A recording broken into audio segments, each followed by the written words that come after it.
Hoje nós vamos ler juntos o capítulo 16 do Evangelho de João. O capítulo de hoje é mais um capítulo de Jesus conversando com os seus discípulos, dando ali as últimas entre aspas, mas as últimas instruções para os seus discípulos antes de acontecer tudo que a gente vai ver que aconteceu, que a gente já sabe que aconteceu. E eu falei com vocês, né, que esse capítulo ele vai parecer ser bem repetitivo, porque Jesus está ali frisando na cabeça dos discípulos, querendo que eles entendam as coisas que ele vai dizer, que eles guardem no coração e na mente deles. E a gente vai entender agora, nesses primeiros capítulos, o porquê que Jesus faz isso. O capítulo 16, nos primeiros versículos. O capítulo 16 começa assim: Eu lhes tenho dito tudo isso para que vocês não venham a tropeçar. Vocês serão expulsos das sinagogas. De fato, virá o tempo quando quem os matar pensará que está prestando culto a Deus. Farão essas coisas porque não conheceram nem o Pai, nem a mim. Estou lhes dizendo isso para que quando chegar a hora, lembrem-se de que eu os avisei. Não lhes disse isso no princípio, porque eu estava com vocês. Jesus explica tudo aqui, o porquê que ele está repetindo tanto esses ensinamentos, porque que ele vai continuar repetindo ao longo desse capítulo, porque ele não quer que eles tropecem. Ele não quer que depois que ele subir aos céus, que os discípulos que vão ficar ali na terra, Jesus não quer que eles vão para outro caminho, sigam outro caminho. E aí ele repete essas palavras, ele vai repetir muitas palavras que a gente vai ver aqui agora, porque ele quer que eles entendam que esse é o caminho, essa é a palavra, que eles não podem sair, não podem tropeçar. Isso mais uma vez mostra o cuidado de Jesus ali com os discípulos, conosco. Lembrando, antes de continuar a nossa leitura, que Jesus, ele estava ali dizendo isso para os discípulos, mas que a gente consegue e deve pegar essas palavras de Jesus para a gente também, porque nós somos os discípulos de hoje. Do tempo de hoje, nós somos os discípulos. Então, que cada palavra a gente também venha pegar para nós. Que a gente venha imaginar Jesus ali, não só olhando para os discípulos, mas olhando para nós e dizendo: olha, eu estou dizendo isso para você porque eu não quero que você tropece. Eu não quero que você mude o caminho. Talvez você seja expulso da sinagoga, como ele disse lá para os discípulos, né? Vocês vão ser expulsos da sinagoga. Vocês lembram que ser expulso da sinagoga era um dos piores castigos que tinha. Então Jesus estava dizendo para eles: vocês vão sofrer. Eles vão perseguir vocês, o mundo vai perseguir vocês, vocês vão ser expulsos da sinagoga. Tudo isso porque vocês seguem o caminho correto. Tudo isso por causa do meu nome.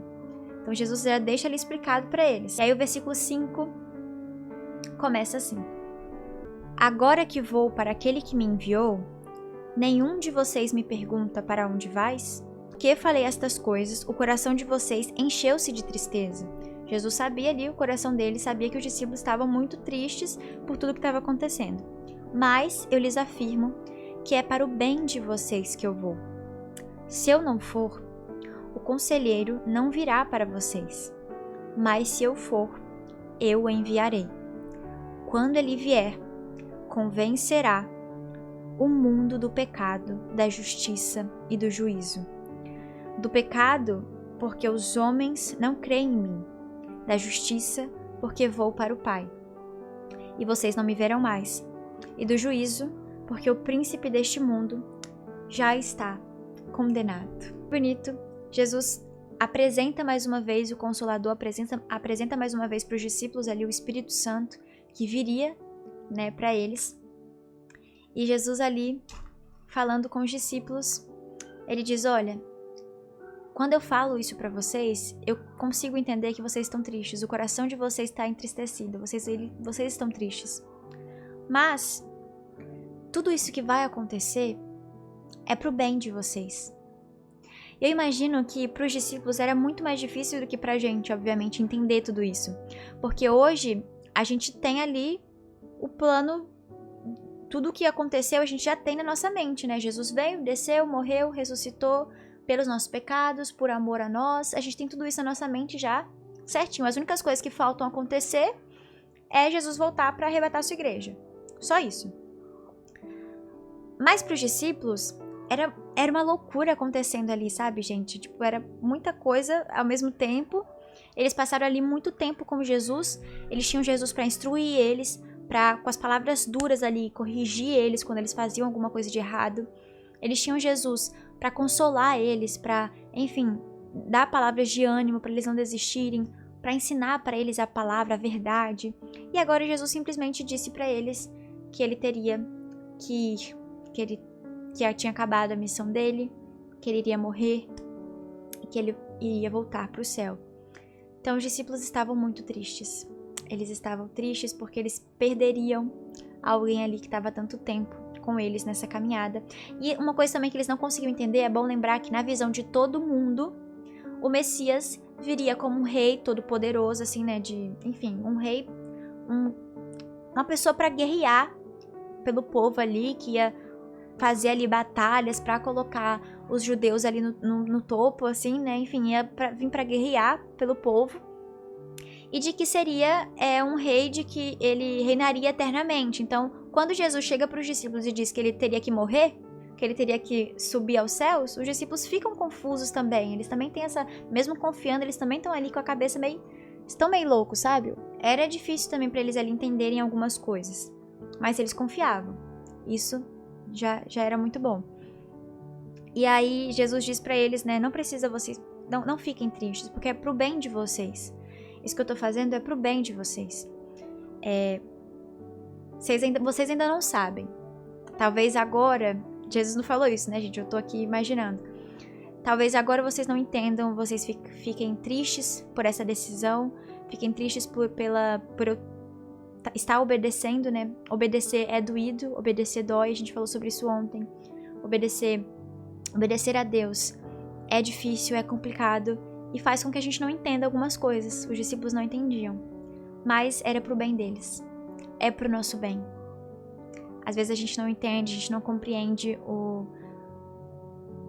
as coisas que Deus quer pra nós, o que Ele quer fazer, mas é pro nosso bem, sempre é pro nosso bem. Deus sempre tem o melhor pros seus filhos.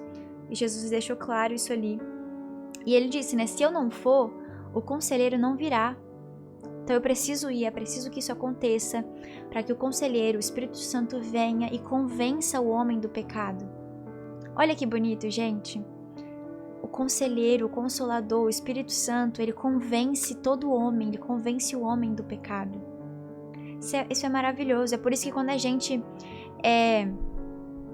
aceita Jesus, quando a gente aceita verdadeiramente a Cristo, o Espírito Santo, ele passa a habitar em nós.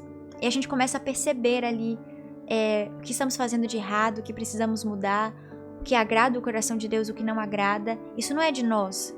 Não é você que é muito bom, você é muito crente ao ponto de saber se isso é errado, se isso é pecado, se isso não é. Não é isso. É o Espírito Santo que tá ali guiando você. Eu vi um vídeo hoje, estava tentando entender um pouquinho mais sobre o Espírito Santo, e eu vi um vídeo de um homem que ele disse que na cabeça dele ele imagina o Espírito Santo como um GPS, sabe? O GPS, ele não pega você e te leva pro caminho, ele te mostra o caminho e faz com que, você precisa ir por aqui. Aí você tem que escolher ir. Você pode escolher não seguir o GPS e ir para outra rota.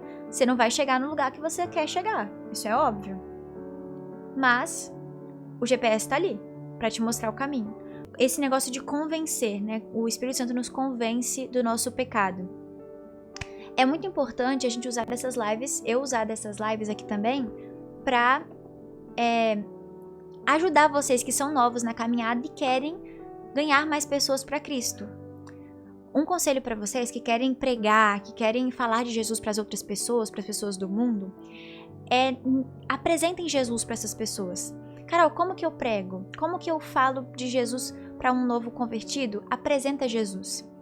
Fala quem é Jesus para essa pessoa, diz o que Jesus fez na sua vida, o que Jesus pode fazer na vida daquela pessoa, mas nunca chega apontando os pecados da pessoa, sabe? Falando, você tá no erro, ou você se converte, ou você vai pro inferno. Não é assim que se prega para alguém que tá afastado de Jesus, porque você nunca vai conseguir convencer alguém de que ela peca, de que ela tá no erro, de que, enfim.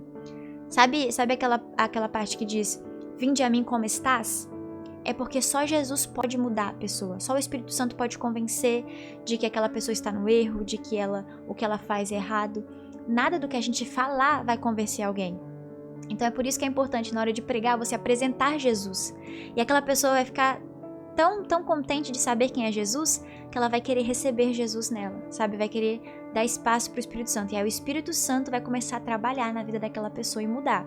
Aí sim você pode dar conselhos, você pode ajudar, você pode falar, ó, isso aqui que você faz não é muito certo. Mas primeiro você precisa apresentar Jesus. Não chegar com uma lapada falando que a pessoa tá no erro e tá em pecado, entendeu? Versículo 12. Tenho ainda muito que lhes dizer, mas vocês não podem suportar agora. Mas quando o Espírito da verdade vier, ele os guiará a toda verdade. Não falará de si mesmo, falará apenas o que ouvir, e lhes anunciará o que está por vir. Ele me glorificará, porque receberá do que é meu e o tornará conhecido a vocês. Tudo que pertence ao Pai é meu. Por isso eu disse que o Espírito receberá do que é meu e o tornará conhecido a vocês. Mais um pouco e já não me verão. Eita agora. Mais um pouco e já não me verão. Um pouco mais e me verão de novo. Jesus estava ali dizendo para os discípulos, eu amo quando Jesus chama o Espírito Santo de Espírito da Verdade. Eu amo isso, gente. Eu amo isso demais. É por isso que a gente tem que orar. Falar, Senhor, não me deixa tampar os ouvidos para o Espírito Santo, sabe? Não me deixa tampar os olhos, e enfim, para que eu negue, eu ignore o Espírito Santo, porque o Espírito Santo é o Espírito da verdade. É ele que nos mostra isso é de Deus, isso não é. Sabe quando a gente recebe uma revelação e aí a gente sente ali, peraí, isso aqui não veio da parte de Deus, é o Espírito Santo ali te mostrando, ó, isso aí não é do céu, não é daqui, entendeu? Pode descartar isso aí. É o Espírito Santo mostrando, o Espírito Santo guiando, porque ele é o Espírito da verdade. E quando a gente tem o Espírito da verdade, não pode ter junto ali a confusão, não pode ter junto ali o engano, porque somente ele traz a verdade para nós. Versículo 17. Alguns dos seus discípulos disseram uns aos outros, o que ele quer dizer com isso? Mais um pouco e não me verão, e um pouco mais e me verão de novo. E por que vou para o Pai? E perguntavam, calma. O que quer dizer um pouco mais? Não entendemos o que ele está dizendo. Então, eles estavam ali, foi o que eu falei com vocês, eles estavam com essa dúvida. Eu imagino que essa dúvida surge, gente, por causa da tristeza, sabe? Isso é uma coisa muito importante. Às vezes a tristeza nos faz duvidar. A tristeza, o sentimento de o que vai ser de nós? O que vai ser do nosso futuro? Nos faz duvidar, às vezes. E faz a gente ter esses questionamentos na nossa mente. Versículo 19. Jesus percebeu que desejavam interrogá-lo a respeito disso. Pelo que lhes disse, vocês estão perguntando uns aos outros o que eu quis dizer quando falei. Calma aí. Vocês estão perguntando uns aos outros o que eu quis dizer quando falei. Mais um pouco e não me verão, um pouco mais e me verão de novo? Digo-lhes que certamente vocês chorarão e se lamentarão. Mas o mundo se alegrará. Vocês se entristecerão, mas a tristeza de vocês se transformará em alegria. A mulher que está dando à luz sente dores, porque chegou a sua hora. Mas quando o bebê nasce, ela esquece a angústia, por causa da alegria de ter vindo ao mundo um menino.